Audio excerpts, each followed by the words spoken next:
Colorado's high-definition news leader. This is News Channel 13, where the news comes first. For the first time since the calls for his resignation, the commissioner of the NFL breaks his silence. What he says about the way the league mishandled domestic violence cases. And Springs police say an insurance scam was behind the motive of this house fire. A soldier and his wife caught. How police unraveled it. And the Chili and Frijoles Festival is in action in Pueblo. More than 100,000 people expected there this weekend. What you need to know before you go. Good evening. I'm James Jarman. And I'm Heather Skold. Thanks for joining us. First up, a horrific find in Black Forest. More than a dozen horses found dead in a barn. Another 8 horses still alive, but barely. This grisly discovery happened around 3 o'clock this afternoon at a home in Black Forest in the 5400 block of Burgess Road. KRDO News Channel 13's Jonathan Petramala is there live. Jonathan, you got there just before sheriff's deputies. We understand they just arrived on the scene. What can you tell us? Yeah, the sheriff's deputies showed up just a few minutes ago, about an hour and a half after this discovery. I'm going to show you what we can, which isn't much, because this is possibly one of the most disturbing things I've ever seen in person. These are some of the live horses. You can see the ribs, some of the neglect you can also tell by just looking down at the hooves. But like I said, these are just some of the live horses. Inside are about 4 more live horses, also neglected, very limited water, no food that we could see. The hooves are in terrible conditions. But to give you a feel for what exactly else is inside, I want to bring Diana over here. Diana discovered this afternoon. If you can talk about, you rent a house here, and this is rented by somebody else. This barn is rented by another few people. Yes, sir. What did you see when you went inside? My mother-in-law's dog had gotten loose from the training and ran inside the barn, so I went after him. I discovered over a dozen tarps just laid out with horses. There's 7 horses in there, but there's 5 that are walking around these tarps with dead bodies of horses they're just in deplorable condition, and where they laid and died, they threw the tarp over and let them rot inside the barn. And the fecal matter is piled up at least 3 to 4 foot. It's never been taken out of here. These horses don't have food, they don't have water. But there's over a dozen that are dead inside the barn. Essentially, it's a graveyard, especially in the back corner. You just went and uncovered tarp after tarp, and underneath was just body after body. Yes, sir. I hope that these people were brought to justice, so bring them to justice. That's all I'm asking. That's why I called you guys out here. Okay, thank you very much, Diana. And like I said, we've been inside, we've seen all of this. We can't show it to you now, it's just too graphic. The El Paso County Sheriff's Office is on scene investigating this. Of course, there are some issues regarding the ownership of this barn, so to go inside, they're going to have to wait for a search warrant. I just see another deputy pulling up, so the investigation is underway as well. That's all for now, live in Black Forest. Jonathan Petramala, KRDO News Channel 13. And Jonathan, if you can stay there for just a second, a real quick question, because we've seen the pictures, and those pictures just too graphic to show everybody, but have you talked to the deputies yet, or have you heard anything about possible charges? Obviously animal neglect and cruelty. What kind of time might these people be facing when they track them down? Yeah, the sheriff's deputy has been silent to this point. He didn't talk to us. He was basically just getting the story, tracking down the information, getting the phone numbers of the other parties involved, like the owner of this barn and this property, as well as the names and the phone number of the people that rent this barn. As for the charges, like you said, animal neglect, animal cruelty, just a couple of them that they could be considering.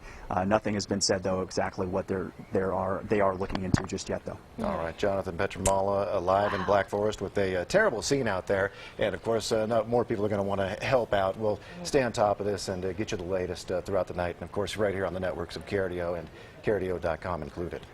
Well, the other big story today, after a week of silence, NFL Commissioner Roger Goodell addressed many of the NFL's off-the-field issues today. The commissioner held a news conference this afternoon, and sports director Rob Namnum joins us now. And Rob, Goodell took responsibility for the actions of some of these NFL players who are now being accused of abuse and domestic violence. Yeah, I mean, he wanted to get out in front of it, so to speak. It was PR spin a little bit. Many NFL players on Twitter were not happy with what he said, and hopefully something good will come out of all of this mess. Now, Goodell also said today that the NFL would get their house in order first. He will also implement a new personal conduct policy that they hope to have complete by the Super Bowl. The commissioner vowed to take stronger action toward bad behavior. We strongly condemn and will punish behavior that is totally unacceptable. Domestic violence, including child abuse, sexual assault, irresponsible ownership or handling of firearms, the illegal use of alcohol or drugs. These activities must be condemned and stopped.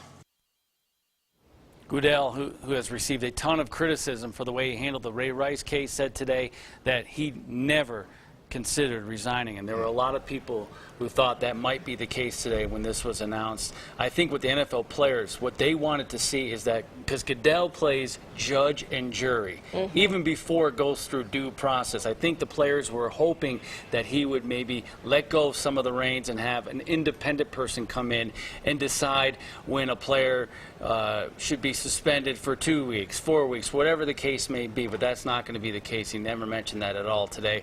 Of course, they have until February to decide the new domestic violence policies that they're going to have in the NFL. Okay. Wow. Thanks, Rob. Well, 6 Pueblo women stranded in Mexico because of Hurricane Odile are finally headed home tonight. Our partners at the Chieftain say the group's flying into Colorado Springs. Pueblo police officer Shelly Ellis spoke with us earlier this week about being stranded because of the hurricane. She also shared these pictures of the damage with us. Ellis told our partners at the Chieftain food was running out for vacationers where she was in Mexico. Yesterday, she says they were down to just crackers and water. We'll catch up with them when they get back.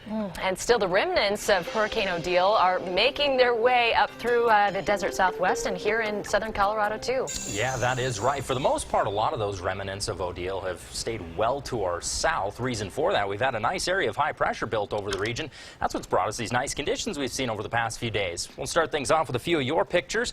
Believe it or not, 4 days away from the first day of fall. So, of course, got to look outside at the leaves a-changing. Things are starting to look a little bit different out there. Thanks again for Patricia for sending this one in. It's amazing how quick those leaves change after you get a quick little frost like we saw just a few weeks ago.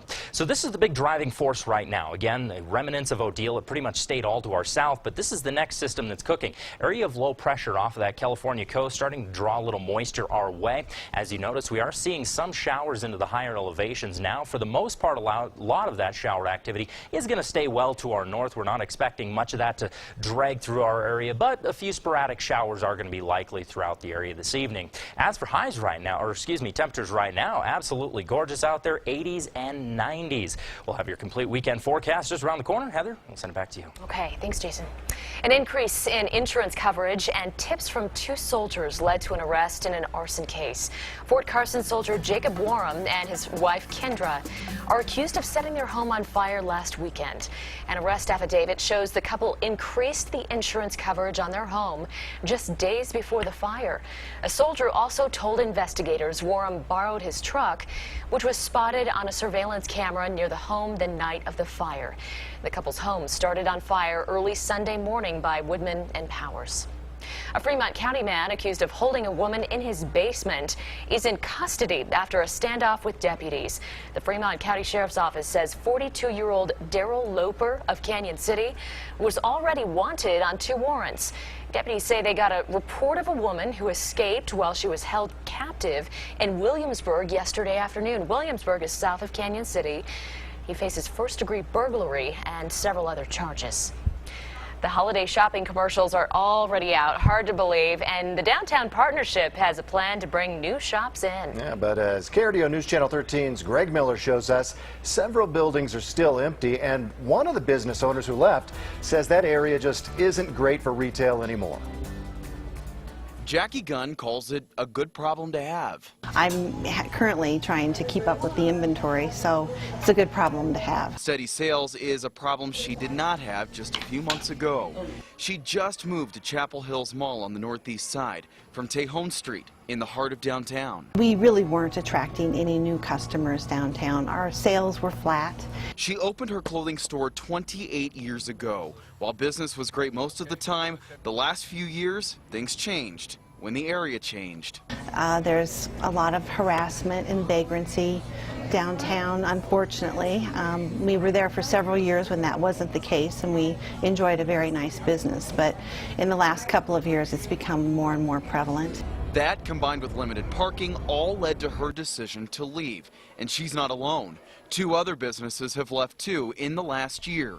But the Downtown Partnership doesn't blame the vibe. Obviously, the internet has changed things. There's just completely different shopping patterns that have come post-recession. But Gunn says the move was a tough decision, but ultimately she had no choice. Oh, it was agonizing, really. A lot of sleepless nights. But ultimately, I just had to listen to my customers. In Colorado Springs, Greg Miller, KRDO News Channel 13. The partnership says they do have pending leases for those vacant stores. They're also looking at bringing in pop-up businesses for the holiday shopping season. One of Pueblo's biggest events is happening right now, the 20th annual Chili and Frijoles Festival. Yeah, it's expected to bring in more than 100,000 people. And KRDO News Channel 13's Carl Winder, one of them, live at the festival right now. How are things looking right now, Carl?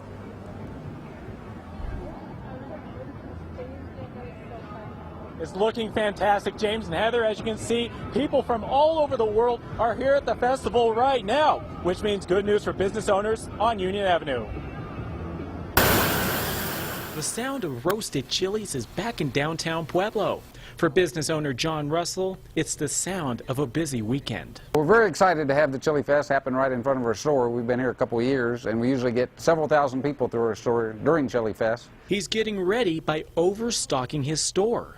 Because we usually do a lot of business during Chili Fest. A lot of people that don't know we're here discover themselves buying sofas or curio cabinets or dining room sets. The Greater Pueblo Chamber of Commerce is expecting people to pack Pueblo to get their hands on the peppers. We hope to get to 150,000 people this year. And the chilies are not the only thing they will be seeing that's green. We're going to, have an impact of about $2.5 million on the economy. We are ready. We're so excited. Debbie Foresta owns a pizza parlor in downtown Pueblo.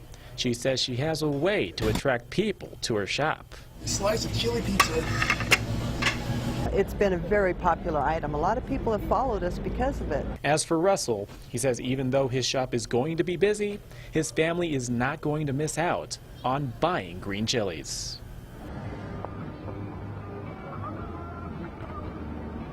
The festival will be happening until Sunday. In Pueblo, Carl Winder, KRDO News Channel 13. All right, thanks so much, Carl.